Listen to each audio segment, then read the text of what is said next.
Now, countries in the 4 cardinal points of Africa witnessed much ruckus on March the 20th.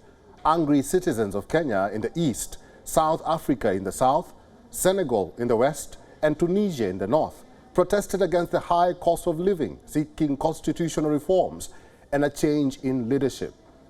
This is how it went down. Monday the 20th was a significant day for Kenya. The country's opposition, the Orange Democratic Movement or ODM, had prepared their supporters for a major procession in the capital Nairobi. What was expected to be a peaceful Maandamano, Swahili for protests, quickly turned violent, with the police having a hard time controlling the assembled youth.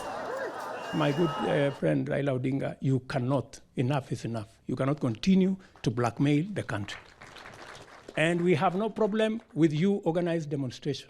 But please, it is your responsibility to work with the police to make sure that the rest of the citizens of Kenya, their lives are not disrupted, their property is not destroyed, their business is not affected, they can go to work, you can carry out your demonstration.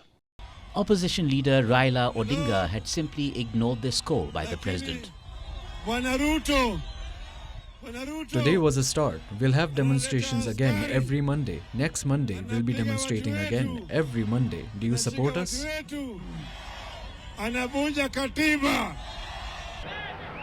Miles south of the continent, South Africa's opposition held rallies under tight security in a bid to force out President Cyril Ramaphosa over his handling of the country's ailing economy and crippling energy crisis. But the turnout was low and calls for strikes went unheeded as the government deployed thousands of police backed by troops to stifle any unrest. We are here to demand the end of load shedding, to demand Ramaphosa to step down, and if he doesn't want to step down, we will force him to step down.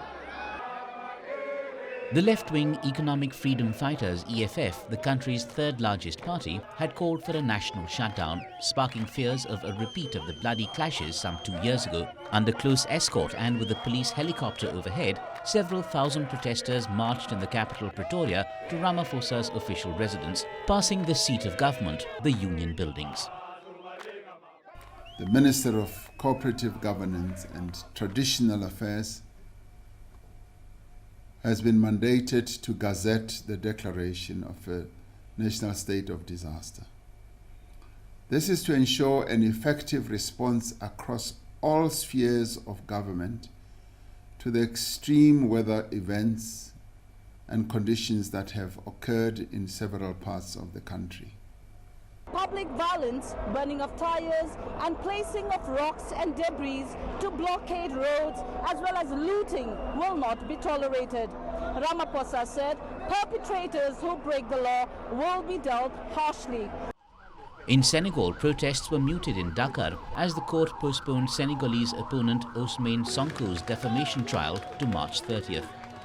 Protesters and security forces clashed in multiple neighborhoods of the Senegalese capital Dakar as the opposition leader appeared in court in a politically charged trial.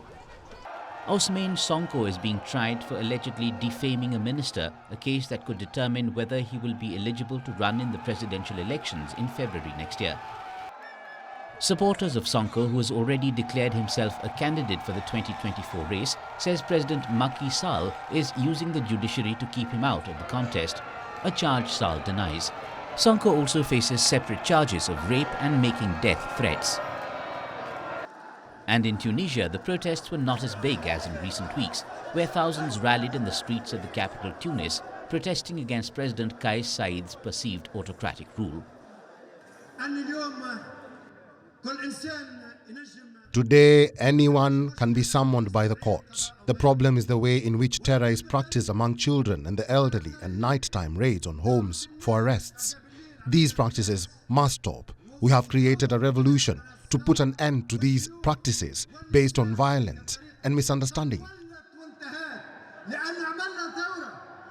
They wanted Said to resign for orchestrating what they feel was a coup last July, pushing for unpopular constitutional amendments. There's an eruption of protests and demonstrations across quite a few African countries.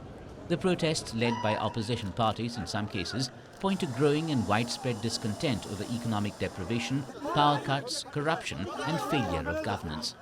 In some of the countries, the protests are scheduled to be held every week. Bureau Report, WION World is One.